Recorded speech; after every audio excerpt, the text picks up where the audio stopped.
जियो तुद बिन खरी ने माणी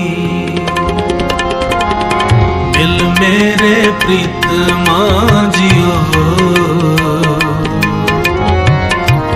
तुद बिन खरी ने माणी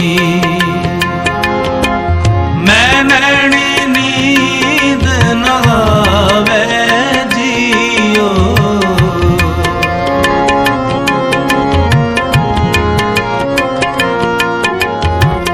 मैं नैनी नींद न आवे जियो पावे अन्न न पानी मिल मेरे प्रीतमा जियो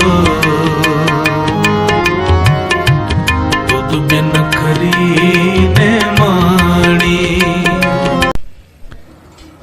ਲੜੀਵਾਰ ਕਥਾ ਰਾਮਕਲੀ ਰਾਗ ਦੇ ਸੱਦ ਆਪ ਜੀ ਸਰਵਣ ਕਰ ਰਹੇ ਹੋ। ਬਾਬਾ ਸੁੰਦਰ ਜੀ ਧੰਨ ਗੁਰੂ ਅਮਰਦਾਸ ਸਾਹਿਬ ਜੀ ਦੇ ਪੜਪੋਤਰੇ ਹਨ। ਉਹ ਇਹ ਬਾਣੀ ਉਚਾਰਨ ਕਰ ਰਹੇ ਨੇ। ਸ੍ਰੀ ਗੁਰੂ ਗ੍ਰੰਥ ਸਾਹਿਬ ਵਿੱਚ ਮਹਾਰਾਜ ਗੁਰੂ ਅਰਜਨ ਦੇਵ ਸਾਹਿਬ ਜੀ ਨੇ ਬਾਬਾ ਸੁੰਦਰ ਜੀ ਦੀ ਬਾਣੀ ਨੂੰ ਦਰਜ ਕਰਕੇ ਬੜਾ ਸਨਮਾਨ ਦਿੱਤਾ ਬਾਬਾ ਸੁੰਦਰ ਜੀ ਨੂੰ।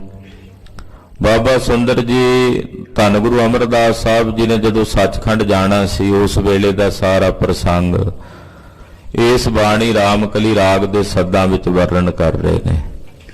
ਜਦੋਂ ਕੋਈ ਪ੍ਰਾਣੀ ਚਲਾਣੇ ਕਰਦਾ ਉਹਦਾ ਭੋਗ ਪਾਇਆ ਜਾਂਦਾ। ਭੋਗ ਤੋਂ ਪਹਿਲਾਂ ਜਦੋਂ ਅਖੰਡ ਪਾਠ ਸਾਹਿਬ ਦਾ ਭੋਗ ਪਾਇਆ ਜਾਂਦਾ ਜਾਂ ਸਹਿਜ ਪਾਠ ਦਾ, ਤਾਂ ਗ੍ਰੰਥੀ ਸਿੰਘ ਜੀ ਪਾਸੋਂ ਇਹ ਪਾਵਨ ਬਾਣੀ ਦਾ ਜਾਪ ਸੁਣੀਦਾ ਹੈ। ਫਿਰ ਉਦੋਂ ਇਹ ਗੁਰਬਾਣੀ ਰਾਮਕਲੀ ਸੱਦ ਪੜ੍ਹੇ ਜਾਂਦੇ ਨੇ। ਇਹ ਮਰਿਆਦਾ ਹੈ ਗੁਰੂ ਸਾਹਿਬ ਦੀ ਚਲਾਈ ਹੋਈ। ਤੋ ਸਤਿਗੁਰੂ ਸੱਚੇ ਪਾਤਸ਼ਾਹ ਜੀ ਬਖਸ਼ਿਸ਼ ਕਰ ਰਹੇ ਨੇ। ਗੁਰਬਾਣੀ ਦਾ ਇਹ ਮਹਾਵਾਕ ਹੈ। ਬਾਬਾ ਸੁੰਦਰ ਜੀ ਦੱਸ ਰਹੇ ਨੇ। ਸਰਵਣ ਕਰਨ ਤੋਂ ਪਹਿਲਾਂ ਗੁਰੂ ਧੰਨ ਗੁਰੂ ਅਮਰਦਾਸ ਸਾਹਿਬ ਜੀ ਦੇ ਪਵਿੱਤਰ ਚਰਨਾਂ ਵਿੱਚ ਆਪਣੀਆਂ ਹਾਜ਼ਰੀਆਂ ਲਵਾਉਂਦਿਆਂ ਰਸਨਾ ਪਵਿੱਤਰ ਕਰਦਿਆਂ ਆਖੋ ਜੀ ਸਤਨਾਮ ਸ੍ਰੀ ਵਾਹਿਗੁਰੂ ਸਾਹਿਬ ਜੀ। ਸਤਨਾਮ ਸ੍ਰੀ ਵਾਹਿਗੁਰੂ ਸਾਹਿਬ ਜੀ। ਸਤਿਗੁਰ ਭਾਣਾ ਆਪਣਾ ਬਹਿ ਪਰਵਾਰ ਸਦਾਇਆ। ਮਹਾਰਾਜ ਬਾਬਾ ਸੁੰਦਰ ਜੀ ਕਹਿੰਦੇ ਗੁਰੂ ਅਮਰਦਾਸ ਸਾਹਿਬ ਨੇ ਹੁਕਮ ਕਰਕੇ ਆਪਣੇ ਭਾਣੇ ਵਿੱਚ ਆਪਣੀ ਰਜਾ 'ਚ ਸਾਰੇ ਪਰਿਵਾਰ ਨੂੰ ਸੱਦ ਲਿਆ ਵੀ ਅਸੀਂ ਹੁਣ ਸੱਚਖੰਡ ਜਾਣ ਦੀ ਤਿਆਰੀ ਕਰ ਲਈ। ਤੇ ਆਪਣੇ ਸੱਚਖੰਡ ਜਾਣ ਤੋਂ ਪਹਿਲਾਂ ਹੀ ਸਤਿਗੁਰੂ ਜੀ ਨੇ ਸੱਦ ਲਿਆ। ਸਤਿਪੁਰਖ ਨਾਮ ਜਪਣ ਵਾਲੇ ਬੰਦਗੀ ਵਾਲੇ ਜਿਹੜੇ ਗੁਰਮੁਖ ਹੁੰਦੇ ਐ, ਸਾਧਨਾ ਕਰਦਿਆਂ ਕਰਦਿਆਂ ਉਹਨਾਂ ਦਾ ਅੰਤਸ਼ਕਰਨ ਇੰਨਾ ਸ਼ੁੱਧ ਹੋ ਜਾਂਦਾ ਹੈ ਕਿ ਆਉਣ ਵਾਲੇ ਸਮੇਂ ਵਿੱਚ ਜੋ ਵਰਤਣਾ ਹੁੰਦਾ ਉਹਨਾਂ ਨੂੰ ਉਹਦਾ ਆਭਾਸ ਹੋ ਜਾਂਦਾ, ਪਹਿਲੋਂ ਪਤਾ ਲੱਗ ਜਾਂਦਾ। ਜਦੋਂ ਇਹ ਸਰੀਰ ਤਿਆਗਣਾ ਹੋਵੇ ਇਹਦੀ ਵੀ ਉਹਨਾਂ ਨੂੰ ਸੋਝੀ ਹੋ ਆਉਂਦੀ ਹੈ ਵੀ ਫਲਾਣੇ ਦਿਨ ਨੂੰ ਅਸੀਂ ਜਾਂ ਕੁਝ ਦਿਨਾਂ ਤਾਈਂ ਇਹ ਸਰੀਰ ਤਿਆਗ ਦੇਣਾ। ਇਹ ਮਹਾਂਪੁਰਖਾਂ ਸਾਧੂਆਂ ਦੇ ਪਾਸ ਜਿਹੜੇ ਬੰਦਗੀ ਵਾਲੇ ਹੁੰਦੇ ਆ ਉਹਨਾਂ ਦੇ ਕੋਲ ਜੁਗਤ ਆ ਜਾਂਦੀ। ਉਹਨਾਂ ਨੂੰ ਇਹ ਪਹਿਲਾਂ ਆਭਾਸ ਹੋ ਜਾਂਦਾ ਵੀ ਹੁਣ ਇਹ ਸਰੀਰ ਅਸੀਂ ਤਿਆਗ ਦੇਣਾ। ਗੁਰੂ ਸਾਹਿਬ ਤਾਂ ਆਪ ਪਰਮੇਸ਼ਰ ਨੇ ਧੰਨ ਗੁਰੂ ਅਮਰਦਾਸ ਸਾਹਿਬ, ਉਹ ਤਾਂ ਆਪ ਤ੍ਰਿਕਾਲਦਰਸ਼ੀ ਮਾਲਕ ਨੇ ਸੰਸਾਰ ਦੇ। ਤੇ ਨਾਲੇ ਤਾਂ ਉਹਨਾਂ ਦੀ ਖੇਡ ਹੀ ਆ ਵੀ ਸਰੀਰ ਦੇ ਵਿੱਚ ਆਉਣਾ ਤੇ ਸਰੀਰ ਨੂੰ ਤਿਆਗਣਾ। ਉਹਨਾਂ ਦੀ ਇਹ ਖੇਡ ਸੀ, ਮਾਨਵੀ ਲੀਲਾ ਸੀ ਮਹਾਰਾਜ ਸੱਚੇ ਪਾਤਸ਼ਾਹ ਦੀ। ਨਾ ਤਾਂ ਉਹ ਜਨਮ ਵਿੱਚ ਨੇ ਨਾ ਮਰਨ ਵਿੱਚ ਨੇ। ਬੜੇ ਬੜੇ ਗੁਰਮੁਖ ਸਾਧੂ ਮਹਾਤਮਾ ਹੋਏ ਸੰਸਾਰ ਵਿੱਚ। ਆ ਜੋਤੀ ਸਰੂਪ ਤੇ ਲਾਗੇ ਮਹਾਂਪੁਰਖ ਹੁੰਦੇ ਸੰਤ ਬਾਬਾ ਸੰਤੋਖ ਸਿੰਘ ਜੀ, ਬੜੀ ਉੱਚੀ ਰੂਹ ਸਨ, ਭਜਨ ਵਾਲੇ ਸਨ। ਉਹ ਅਕਸਰ ਇੱਥੇ ਵੀ ਹਾਜ਼ਰੀ ਭਰਿਆ ਕਰਦੇ। ਕਥਾ ਤੋਂ ਬਾਅਦ ਮੈਨੂੰ ਵੀ ਨਾਲ ਲੈ ਕੇ ਸਰੋਵਰ ਦੀ ਪਰਿਕਰਮਾ 'ਚ ਕਦੇ ਉਹਨਾਂ ਨੇ ਲੰਗਰ ਲਾ ਦੇਣਾ। ਬਹੁਤ ਹੀ ਪ੍ਰੇਮ ਕਰਦੇ। ਜਦੋਂ ਸਰੀਰ ਤਿਆਗਣਾ ਸੀ ਇੱਕ ਹਫ਼ਤਾ ਪਹਿਲਾਂ ਉਹਨਾਂ ਸਾਰੇ ਸੰਗੀਆਂ ਨੂੰ ਕਹਿ ਦਿੱਤਾ ਵੀ ਭਾਈ ਆਹ ਜਗ੍ਹਾ ਤੇ ਸੰਸਕਾਰ ਕਰਿਓ ਸਾਡਾ, ਇੱਥੇ ਆਹ ਸਮਾਗਮ ਕਰਿਓ। ਇਦਾਂ ਅਸੀਂ ਹੁਣ ਸਰੀਰ ਤਿਆਗਣਾ। ਤੋ ਇਦਾਂ ਸਤਿਪੁਰਸ਼ਾਂ ਨੂੰ ਪਹਿਲਾ ਅਨੁਭਵ ਹੋ ਜਾਂਦਾ। ਮੇਰੇ ਵਿਦਿਆ ਦਾਤੇ ਸਨ ਉਦਾਸੀ ਸੰਪਰਦਾਇ ਦੇ ਵਿਭੂਸ਼ਣ, ਜਿਨ੍ਹਾਂ ਕੋਲੋਂ ਅਸੀਂ ਵਿਦਿਆ ਪੜ੍ਹੀ ਹੈ ਵਿਦਾਂਤ ਦੀ, ਸ਼ਾਸਤਰਾਂ ਦੀ। ਉਹ ਬੜੀ ਉੱਚੀ ਅਵਸਥਾ ਦੇ ਮਹਾਂਪੁਰਖ ਸਨ, ਉਦਾਸੀ ਸੰਪਰਦਾਇ ਦੇ ਭੂਸ਼ਣ ਸਨ। ਸਵਾਮੀ ਪੰਚਮ ਪ੍ਰਕਾਸ਼ ਜੀ ਉਹਨਾਂ ਦਾ ਨਾਂ ਸੀ। ਬਾਬਾ ਸ਼੍ਰੀ ਚੰਦ ਜੀ ਮਹਾਰਾਜ ਜੀ ਦੀ ਸੰਪਰਦਾਇ ਹੈ ਉਦਾਸੀ, ਉਹਦੇ ਵਿੱਚੋਂ ਉਹ ਮਹਾਂਪੁਰਖ ਸਨ। ਗੁਰਦੁਆਰਾ ਸਾਹਿਬ ਦਰਸ਼ਨ ਕਰੋ। 5-7 ਸਾਲ ਪਹਿਲਾਂ ਜਦੋਂ ਉਹਨਾਂ ਨੇ ਸਰੀਰ ਤਿਆਗਣਾ ਸੀ, 5 ਸਾਲ ਪਹਿਲਾਂ ਇੱਕ ਸਿੱਖ ਨੇ, ਇੱਕ ਪ੍ਰੇਮੀ ਨੇ ਉਹਨਾਂ ਨੂੰ ਬਹੁਤ ਸੋਹਣੀ ਪੋਸ਼ਾਕ ਚਾਦਰਾ ਰੱਖਦੇ ਸਨ, ਸਰੀਰ ਤੇ ਗਾਤੀ ਲਾਉਂਦੇ ਸਨ। ਸਾਈਡ ਪੋਰਸ਼ਨ ਹੈਗਾ ਉਹ ਰੇਸ਼ਮ ਦੀ ਬਣੀ ਹੋਈ ਦਿੱਤੀ। ਤਾਂ ਉਹਨਾਂ ਮਹਾਂਪੁਰਖ ਆਖਿਆ ਇਹ ਕੀ ਕਰਨੀਆਂ ਸੀ? ਉਹ ਸੂਤੀ ਜਿਹੜੀ ਗਾਤੀ ਸੀ ਉਹ ਸਰੀਰ ਤੇ ਧਾਰਨ ਕਰਿਆ ਕਰਦੇ ਸਨ। ਤੇ ਨਾਲ ਉੱਥੇ ਹੋਰ ਮਹਾਂਪੁਰਖ ਬਾਬਾ ਸਤਨਾਮ ਸਿੰਘ ਜੀ, ਉਹ ਕਹਿਣ ਲੱਗੇ ਮਹਾਰਾਜ ਜੀ ਤੁਸੀਂ ਰੱਖ ਲਓ। ਵਾਹਿਗੁਰੂ ਜੀ ਕੀ ਫਤਿਹ। ਵੀ ਉਹ ਹੁਣ ਪ੍ਰੇਮ ਨਾਲ ਲੈ ਕੇ ਆਇਆ, ਚਾਦਰਾ ਸੀਵ ਵੀ ਦਿੱਤਾ, ਗਾਤੀ ਉਹ ਹੁਣ ਤਾਂ ਵਾਪਸ ਵੀ ਨਹੀਂ ਹੋਣੀ। ਕਹਿੰਦੇ ਚਲੋ ਰੱਖ ਲਓ, ਪਰ ਉਹਨਾਂ ਨੇ ਪਾਈ ਨਹੀਂ। ਉਹ 5 ਸਾਲ ਪਈ ਰਹੀ। ਜਿਸ ਦਿਨ ਉਹਨਾਂ ਸਰੀਰ ਤਿਆਗਣਾ ਸੀ, ਅੰਮ੍ਰਿਤ ਵੇਲੇ 4 ਵਜੇ ਨਾਲ ਇਸ਼ਨਾਨ ਪਾਨ ਕਰਨ ਲੱਗੇ। ਕਹਿਣ ਲੱਗੇ ਭਾਈ ਉਹ ਜਿਹੜੀ ਉਹ ਪੋਸ਼ਾਕ ਸੀ ਉਹ ਲਿਆਓ, ਅੱਜ ਉਹ ਪਾਵਾਂਗੇ ਰੇਸ਼ਮ ਦੀ। ਤੇ ਉਹ ਕਢਾ ਲਿਆਂਦੀ, ਵਿੱਚੋਂ ਸੰਦੂਕ ਚੋਂ ਕੱਢ ਕੇ ਬਾਹਰ ਲਿਆਂਦੀ। ਇਸ਼ਨਾਨ ਪਾਨ ਕਰਕੇ ਹਟ ਗਏ ਤੇ ਕਹਿੰਦੇ ਬਾਬਾ ਜੀ ਪਵਾ ਦਈਏ ਆਪ ਜੀ ਨੂੰ? ਕਹਿੰਦੇ ਕੋਈ ਨਹੀਂ, ਬਾਅਦ ਵਿੱਚ ਪਵਾ ਦਿਓ। ਏਦਾਂ ਕਹਿੰਦੇ ਬਚਨ ਬਿਲਾਸ ਕਰਦਿਆਂ ਇਸ਼ਨਾਨ ਪਾਨ ਕਰ ਹਟੇ ਸਨ। ਹੱਥ ਜੋੜ ਕੇ ਕਹਿੰਦੇ ਮੇਰੇ ਕੋਲੋਂ ਕੋਈ ਗਲਤੀ ਹੋ ਗਈ ਹੋਵੇ ਤੁਹਾਡੇ ਕੋਲ ਇੱਥੇ ਵਿਚਰਦਿਆਂ ਤੇ ਖਿਮਾ ਕਰ ਦਿਓ, ਮੈਂ ਹੁਣ ਜਾ ਰਿਹਾ। ਏਦਾਂ ਕਹਿੰਦੇ ਆਪਣਾ ਸਰੀਰ ਸ਼ਾਂਤ ਕਰ ਲਿਆ। ਸੋ ਐਸੇ ਬਹੁਤ ਹੀ ਮਹਾਤਮਾ ਤਤਵੇਤਾ ਮਹਾਂਪੁਰਖ ਇਸ ਸੰਸਾਰ ਵਿੱਚ ਹਨ ਸੀ, ਅੱਗੇ ਵੀ ਰਹਿਣਗੇ। ਬੀਜ ਨਾਸ ਨਹੀਂ ਹੁੰਦਾ ਸੰਸਾਰ 'ਚ, ਅੰਧਕਾਰ ਪੈ ਜਾਏਗਾ ਜੇ ਕਿਤੇ ਸਾਰੇ ਸਾਧੂ ਸੰਸਾਰ 'ਚੋਂ ਸਿਮਟ ਜਾਣ। ਇਹ ਧਰਤੀ ਤਾਂ ਹੀ ਟਿਕੀ ਹੈ ਜੇ ਨਾਮ ਜਪਣ ਵਾਲੇ ਗੁਰਮੁਖ ਸਾਧੂ ਇਸ ਸੰਸਾਰ ਵਿੱਚ ਹਨ, ਨਹੀਂ ਤਾਂ ਕਦੋਂ ਦੀ ਗਰਕ ਹੋ ਜਾਂਦੀ। ਤੋ ਗੁਰੂ ਅਮਰਦਾਸ ਸਾਹਿਬ ਤਾਂ ਆਪ ਪਰਮੇਸ਼ਰ ਨੇ, ਉਹਨਾਂ ਨੂੰ ਤਾਂ ਪਤਾ ਹੀ ਸੀ ਵੀ ਸਰੀਰ ਤਿਆਗਣਾ ਹੈ। ਇਸ ਕਰਕੇ ਆਪਣੇ ਭਾਣੇ 'ਚ ਬਹਿ ਪਰਿਵਾਰ ਸਦਾਇਆ। ਸਾਰੇ ਪਰਿਵਾਰ ਨੂੰ, ਸਾਰੀ ਸੰਗਤ ਨੂੰ, ਗੁਰਸਿੱਖਾਂ ਨੂੰ, ਆਪਣੇ ਪੁੱਤਰਾਂ ਪੋਤਰਿਆਂ ਪੜਪੋਤਰਿਆਂ ਸਭ ਨੂੰ ਸੱਦ ਲਿਆ। ਮਤ ਮੈਂ ਪਿੱਛੇ ਕੋਈ ਰੋਵਸੀ, ਸੋ ਮੈਂ ਮੂਲ ਨਾ ਪਾਇਆ। ਕਹਿੰਦੇ ਮਤਾ ਕੋਈ ਸਾਡੇ ਪਿੱਛੋਂ ਰੋਵੇ। ਮਹਾਰਾਜ ਜੀ ਨੇ ਆਖਿਆ ਰੋਣਾ ਨਹੀਂ ਕਿਸੇ ਸਾਡੇ ਪਿੱਛੋਂ, ਰੋਣਾ ਧੋਣਾ ਨਹੀਂ ਕਰਨਾ। ਰੋਣਾ ਧੋਣਾ ਕਿਰਿਆ ਮਨਮੁਖਾਂ ਦੀ ਹੁੰਦੀ, ਗੁਰਮੁਖਾਂ ਦੀ ਨਹੀਂ। ਸਾਡੇ ਪਿੱਛੋਂ ਕਿਸੇ ਨੇ ਰੁਦਨ ਨਹੀਂ ਕਰਨਾ। ਜਿਹੜਾ ਰੋਵੇਗਾ ਸਾਨੂੰ ਮੂਲੋਂ ਹੀ ਚੰਗਾ ਨਹੀਂ ਲੱਗੇਗਾ। ਮੂਲੋਂ ਦਾ ਮਤਲਬ ਵੀ ਮੁੱਢੋਂ ਹੀ ਚੰਗਾ ਨਹੀਂ ਲੱਗੇਗਾ। ਜਿਹੜਾ ਰੋਵੇਗਾ, ਇਹ ਹੁਕਮ ਕਰ ਦਿੱਤਾ, ਬੜਾ ਕਰੜਾ ਹੁਕਮ ਸੀ ਗੁਰੂ ਸਾਹਿਬ ਦਾ ਸਿੱਖਾਂ ਲਈ। ਜਿਹੜੇ ਸਿੱਖ ਗੁਰੂ ਸਾਹਿਬ ਦੇ ਦਰਸ਼ਨ ਕੀਤੇ ਬਿਨਾਂ ਰੋਟੀ ਨਹੀਂ ਸੀ ਖਾਂਦੇ, ਪ੍ਰਸ਼ਾਦਾ ਨਹੀਂ ਸੀ ਛਕਦੇ, ਜਦੋਂ ਸਤਿਗੁਰੂ ਜੀ ਸੱਚਖੰਡ ਜਾਣਗੇ ਹੁਣ ਉਹਨਾਂ ਤੇ ਕੀ ਬੀਤੇਗੀ। ਤੇ ਬਦੋ ਬਦੀ ਅੱਖਾਂ ਤਾਂ ਨੇਤਰ ਤਾਂ ਉਹਨਾਂ ਦੇ ਭਰਨੇ ਸੀ, ਵਿਰਾਗ ਆਉਣਾ ਸੀ। ਪਰ ਗੁਰੂ ਸਾਹਿਬ ਨੇ ਹੁਕਮ ਕਰ ਦਿੱਤਾ ਵੀ ਸਾਡੇ ਪਿੱਛੋਂ ਰੋਣਾ ਨਹੀਂ ਕਿਸੇ। ਜਿਹੜਾ ਰੋਵੇਗਾ ਉਹ ਸਾਨੂੰ ਚੰਗਾ ਨਹੀਂ ਲੱਗੇਗਾ। ਇਹ ਮਨਮੁਖਾਂ ਦੇ ਕਰਮ ਨੇ ਰੋਣਾ ਧੋਣਾ। ਹਾਂਜੀ। ਮਿਤ ਪੈਜੈ ਮਿਤ ਬਿਗਸੈ, ਜਿਸ ਮਿਤ ਕੀ ਪੈਜ ਭਾਵੇ। ਇੱਕ ਬਚਨ ਚੇਤੇ ਆਇਆ ਜਨਮ ਸਾਖੀ ਦਾ। ਮਹਾਰਾਜ ਗੁਰੂ ਨਾਨਕ ਸਾਹਿਬ ਜੀ ਇੱਕ ਨਗਰ 'ਚ ਗਏ। ਉੱਥੇ ਜਦੋਂ ਕਿਸੇ ਬੱਚੇ ਦਾ ਜਨਮ ਹੋਇਆ ਕਰੇ ਤੇ ਸਾਰੇ ਰੋਇਆ ਕਰਨ। ਜਦੋਂ ਕੋਈ ਜੰਮਿਆ ਕਰੇ ਤੇ ਰੋਇਆ ਕਰਨ, ਜਦੋਂ ਕੋਈ ਮਰਿਆ ਕਰੇ ਤੇ ਖਿੜਖੜਾ ਕੇ ਢੋਲ ਵਜਾ ਕੇ ਹੱਸਿਆ ਕਰਨ। ਮਹਾਰਾਜ ਜੀ ਕਹਿੰਦੇ ਇਹ ਮਨਮੁਖਾਂ ਦੇ ਲੱਛਣ ਨੇ ਤੁਹਾਡੇ, ਇਹ ਕੀ ਕਰਦੇ ਹੋ? ਉਲਟਾ ਕੰਮ ਕਰਦੇ ਹੋ ਤੁਸੀਂ। ਆਮ ਕਰਕੇ ਦੁਨੀਆ 'ਚ ਜਦੋਂ ਕਿਸੇ ਬੱਚੇ ਦਾ ਜਨਮ ਹੁੰਦਾ ਲੋਕ ਵਧਾਈਆਂ ਦਿੰਦੇ ਨੇ, ਖੁਸ਼ੀਆਂ ਮਨਾਉਂਦੇ ਐ, ਤੇ ਤੁਸੀਂ ਰੋਂਦੇ ਹੋ। ਜਦੋਂ ਕੋਈ ਮਰਦਾ ਉਦੋਂ ਰੋਂਦੇ ਨੇ, ਤੁਸੀਂ ਉਦੋਂ ਹੱਸਦੇ ਹੋ। ਉਲਟਾ ਕੰਮ। ਕਹਿੰਦੇ ਜੀ ਅਸੀਂ ਜਦੋਂ ਕੋਈ ਬੱਚਾ ਜਨਮਦਾ ਅਸੀਂ ਤਾਂ ਰੋਂਦੇ ਆ ਵੀ ਰੱਬ ਤੋਂ ਵਿਛੜ ਕੇ ਜੰਮ ਪਿਆ। ਇਹਦਾ ਰੱਬ ਨਾਲੋਂ ਵਿਛੋੜਾ ਪੈ ਗਿਆ, ਤਾਂ ਅਸੀਂ ਰੋਨੇ ਆ ਵੀ ਹੁਣ ਜਨਮ ਲੈ ਕੇ ਦੁੱਖ ਹੀ ਭੋਗੇਗਾ। ਜਦੋਂ ਮਰਦਾ ਅਸੀਂ ਕਹਿੰਦੇ ਆ ਵੀ ਹੁਣ ਇਹ ਰੱਬ ਨੂੰ ਜਾ ਕੇ ਮਿਲ ਜਾਏਗਾ, ਅਸੀਂ ਖੁਸ਼ੀ ਬਣਾਉਂਦੇ। ਮਹਾਰਾਜ ਕਹਿੰਦੇ ਦੋਵੇਂ ਕਿਰਿਆਵਾਂ ਤੁਹਾਡੀਆਂ ਝੂਠੀਆਂ। ਮਰ ਕੇ ਕੋਈ ਮੁਕਤ ਹੋ ਕੇ ਪਰਮੇਸ਼ਰ 'ਚ ਭੇਦ ਹੋ ਜਾਂਦਾ, ਇਦਾਂ ਤਾਂ ਫਿਰ ਸਾਰੇ ਜੀਵ ਜੰਤ ਜਾਨਵਰ ਪਸ਼ੂ ਪੰਛੀ ਰੋਜ਼ ਹੀ ਕਿੰਨੇ ਮਰਦੇ, ਸਾਰੇ ਮੁਕਤ ਹੋ ਜਾਂਦੇ।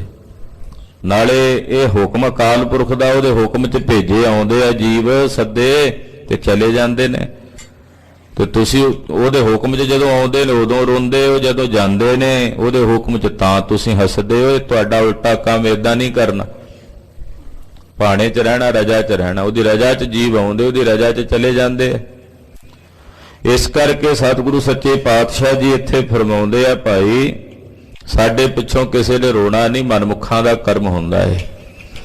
ਜਿਹੜਾ ਰੋਵੇਗਾ ਉਹ ਸਾਨੂੰ ਚੰਗਾ ਨਹੀਂ ਲੱਗੇਗਾ। ਤੋ ਦੁਬਾਰਾ ਪੜ੍ਹੀਏ ਪੰਕਤੀ।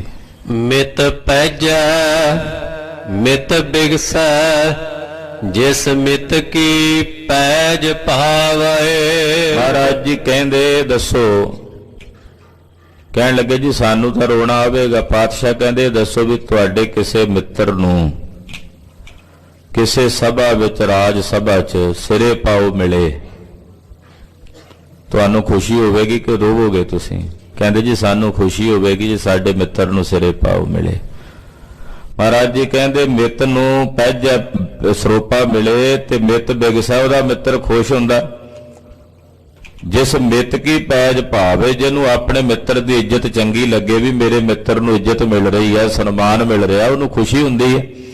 ਹਾਂਜੀ, ਤੁਸੀਂ ਵਿਚਾਰ ਦੇਖੋ ਪੁੱਤ ਭਾਈ, ਹਰ ਸਤਿਗੁਰੂ ਪੈ ਨਾਵੇ। ਹੈ ਮੇਰੇ ਪੁੱਤਰੋ, ਮੇਰੇ ਭਰਾਵੋ, ਤੁਸੀਂ ਇਸ ਗੱਲ ਨੂੰ ਵਿਚਾਰ ਵੇਖੋ ਕਿ ਅਸੀਂ ਵੀ ਅਕਾਲ ਪੁਰਖ ਦੀ ਦਰਗਾਹ 'ਚ ਜਾਣਾ ਤੇ ਸਤਿਗੁਰੂ ਜੀ ਨੇ ਸਾਨੂੰ ਵੀ ਇੱਜ਼ਤ ਦਾ ਸਿਰੇ ਪਾਉ ਪਹਿਨਾ ਕੇ ਆਪਣੇ 'ਚ ਭੇਦ ਕਰਨਾ, ਤੇ ਤੁਸੀਂ ਰੋਵੋਗੇ। ਤੁਸੀਂ ਮਿੱਤਰੋ ਮੇਰੇ, ਮੈਨੂੰ ਉੱਥੇ ਅਕਾਲ ਪੁਰਖ ਦੇ ਘਰ 'ਚ ਸਤਿਗੁਰੂ ਜੀ ਨੇ ਆਪਣੇ ਵਿੱਚ ਸਿਰੋ ਪਾਉ ਮਿਲਾ ਕੇ, ਯਾਨੀ ਕਿ ਆਪਣੇ 'ਚ ਭੇਦ ਕਰਨਾ, ਸਿਰੇ ਪਾਉ ਇਹ ਦੇਣਾ, ਮੈਨੂੰ ਇੱਜ਼ਤ ਦੇਣੀ ਹੈ ਵਾਹਿਗੁਰੂ ਨੇ, ਪਰਮੇਸ਼ਰ ਨੇ, ਤੇ ਤੁਸੀਂ ਰੋਵੋਗੇ ਪਿੱਛੋਂ। ਤੁਹਾਨੂੰ ਤਾਂ ਖੁਸ਼ੀ ਮਨਾਣੀ ਚਾਹੀਦੀ ਹੈ, ਵਿਗਸਣਾ ਚਾਹੀਦਾ ਹੈ। ਇਹ ਬਚਨ ਮਹਾਰਾਜ ਜੀ ਨੇ ਕਹੇ। ਸਤਿਗੁਰੂ ਪ੍ਰਤੱਖ ਹੁੰਦਾ, ਬਹਿਰਾਜ ਆਪ ਟਿਕਾਇਆ।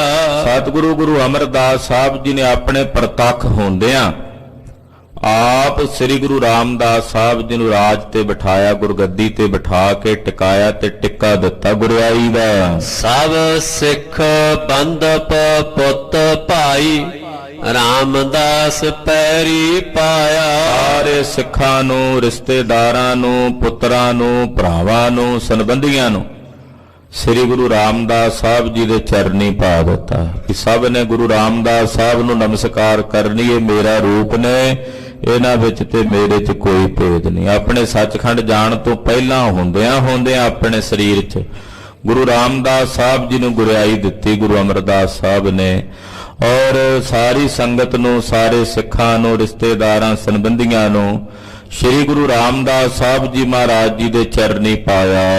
ਅੰਤੇ ਸਤਿਗੁਰ ਬੋਲਿਆ, ਮੈਂ ਪਿੱਛੇ ਕੀਰਤਨ ਕਰਿਓ ਨਿਰਵਾਣ ਜੀਓ। ਫਿਰ ਮਰਿਆਦਾ ਦੱਸੀ ਗੁਰੂ ਅਮਰਦਾਸ ਸਾਹਿਬ ਨੇ ਵੀ ਸਾਡੇ ਪਿੱਛੋਂ ਕੀ ਕਰਨਾ। ਮਹਾਰਾਜ ਜੀ ਅੰਤ ਨੂੰ ਬੋਲੇ, ਕਹਿੰਦੇ ਭਾਈ ਸਾਡੇ ਪਿੱਛੋਂ ਗੁਰਬਾਣੀ ਦਾ ਕੀਰਤਨ ਕਰਨਾ, ਸੁਣਨਾ। ਇਹ ਮਰਿਆਦਾ ਹੁਣ ਤਾਈਂ ਗੁਰਮੁਖ ਪਰਿਵਾਰਾਂ 'ਚ ਪਾਲੀ ਜਾਂਦੀ। ਜਦੋਂ ਕੋਈ ਚਲਾਣੇ ਕਰਦਾ ਹੈ ਉਹਦੀ ਅੰਤਮ ਅਰਦਾਸ ਵਾਲੇ ਸਮੇਂ ਕੀਰਤਨ ਹੁੰਦਾ, ਕਥਾ ਹੁੰਦੀ ਹੈ। ਮਰਿਆਦਾ ਗੁਰੂ ਅਮਰਦਾਸ ਸਾਹਿਬ ਦੀ ਚਲਾਈ ਹੋਈ ਹੈ।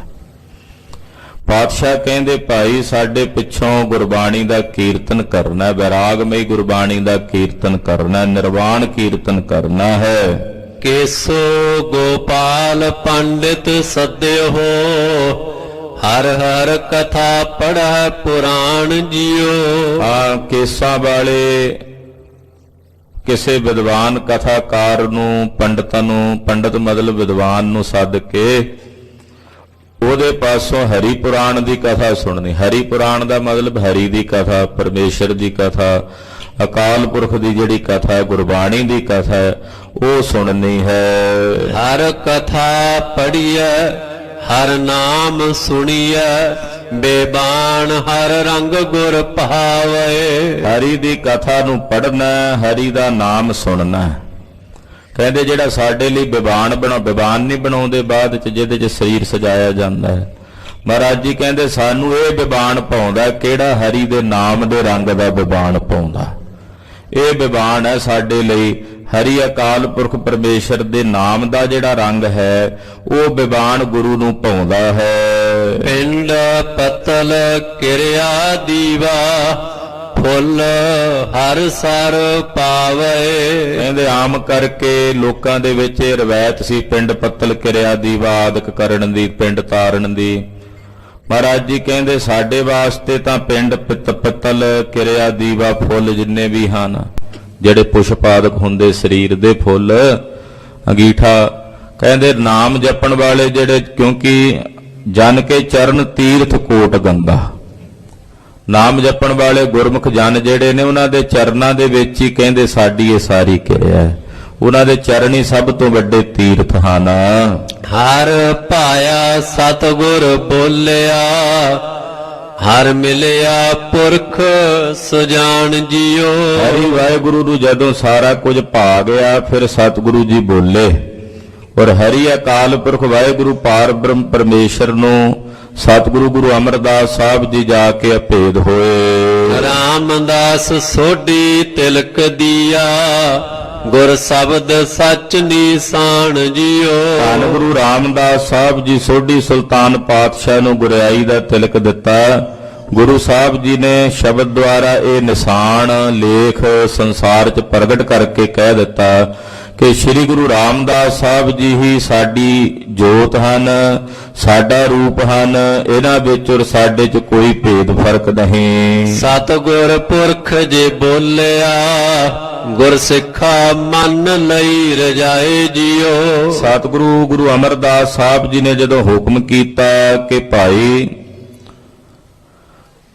ਤੁਸੀਂ ਗੁਰੂ ਰਾਮਦਾਸ ਸਾਹਿਬ ਜੀ ਨੂੰ ਸਾਡਾ ਰੂਪ ਕਰਕੇ ਜਾਣਨਾ, ਤਾਂ ਇਹ ਹੁਕਮ ਸਾਰੇ ਸਿੱਖਾਂ ਨੇ ਸਤ ਬਚਨ ਕਹਿ ਕੇ ਮੰਨਿਆ। ਗੁਰਸਿੱਖਾਂ ਨੇ ਗੁਰੂ ਅਮਰਦਾਸ ਸਾਹਿਬ ਦੀ ਇਸ ਰਜਾ ਨੂੰ, ਹੁਕਮ ਨੂੰ ਮੰਨ ਲਿਆ। ਮੋਹਰੀ ਪੁੱਤ ਸਨਮੁਖ ਹੋਇਆ ਰਾਮਦਾਸ ਪੈਰੀ ਪਾਏ ਜੀਓ। ਪਹਿਲਾਂ ਮਹਾਰਾਜ ਜੀ ਨੇ ਬਾਬਾ ਮੋਹਨ ਜੀ ਨੂੰ ਕਿਹਾ, ਬਾਬਾ ਜੀ ਤੁਸੀਂ ਵੱਡੇ ਹੋ, ਉਠੋ ਤੇ ਗੁਰੂ ਰਾਮਦਾਸ ਸਾਹਿਬ ਨੂੰ ਨਮਸਕਾਰ ਕਰੋ। ਤੇ ਬਾਬੇ ਮੋਹਨ ਨੇ ਆਖਿਆ ਮਹਾਰਾਜ ਮੇਰਾ ਹੱਕ ਸਾਡੇ ਘਰ ਦੇ ਦਾਸ ਨੂੰ ਦੇ ਕੇ ਤੇ ਫਿਰ ਮੈਨੂੰ ਕਹਿੰਦੇ ਉਹਨੂੰ ਮੱਥਾ ਟੇਕਾਂ, ਮੈਂ ਨਹੀਂ ਟੇਕਦਾ। ਬਾਬਾ ਮੋਹਨ ਜੀ ਨੇ ਨਾ ਕਰ ਦਿੱਤੇ, ਉੱਠ ਕੇ ਚਲੇ ਗਏ ਸੀ। ਛੋਟੇ ਸਾਹਿਬਜ਼ਾਦੇ ਸਨ ਬਾਬਾ ਮੋਹਰੀ ਜੀ। ਮਹਾਰਾਜ ਸੱਚੇ ਪਾਤਸ਼ਾਹ ਗੁਰੂ ਅਮਰਦਾਸ ਸਾਹਿਬ ਕਹਿੰਦੇ ਮੋਹਰੀ ਜੀ ਤੁਹਾਡਾ ਨਾਮ ਮੋਹਰੀ ਹੈ, ਤੁਸੀਂ ਮੋਹਰੀ ਬਣੋ ਫਿਰ ਸੰਗਤ ਦੇ, ਤੁਸੀਂ ਉਠੋ। ਤੇ ਮਹਾਰਾਜ ਜੀ ਦਾ ਹੁਕਮ ਬਾਬਾ ਮੋਹਰੀ ਜੀ ਨੇ ਸਤ ਬਚਨ ਕਹਿ ਕੇ ਮੰਨਿਆ। ਉਹਨਾਂ ਨੂੰ ਇੱਥੇ ਸਨਮੁਖ ਲਿਖਿਆ, ਮੋਹਰੀ ਪੁੱਤ ਸਨਮੁਖ ਹੋਇਆ।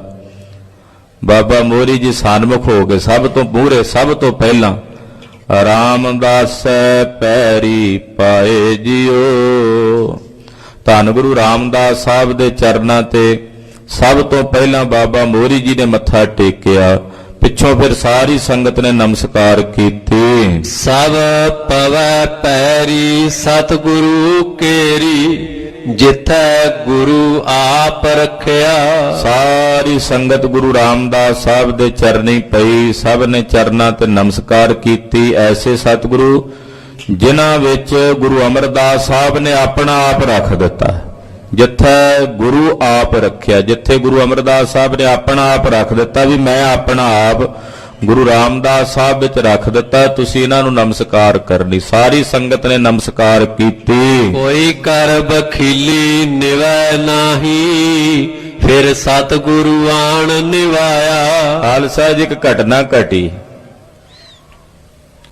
ਬਾਬਾ ਮੋਹਨ ਜੀ ਨੇ ਮੱਥਾ ਨਹੀਂ ਸੀ ਟੇਕਿਆ ਬਖੀਲੀ ਕਰਕੇ, ਉਹਦਾ ਜ਼ਿਕਰ ਇੱਥੇ ਬਾਬਾ ਜੀ ਕਰ ਰਹੇ ਨੇ। ਬਾਬਾ ਸੁੰਦਰ ਜੀ ਕਹਿੰਦੇ ਬਖੀਲੀ ਕਰਕੇ ਨਿਵੇਂ ਨਹੀਂ ਸੀ ਉਦੋਂ। ਫਿਰ ਜਦੋਂ ਸਤਿਗੁਰੂ ਗੁਰੂ ਅਰਜਨ ਸਾਹਿਬ ਆਏ ਤੇ ਮਹਾਰਾਜ, ਕਿਉਂਕਿ ਬਾਬਾ ਸੁੰਦਰ ਜੀ ਗੁਰੂ ਅਰਜਨ ਸਾਹਿਬ ਦੇ ਸਨਮੁਖ ਹੀ ਸ਼ਬਦ ਉਚਾਰ ਰਹੇ ਨੇ,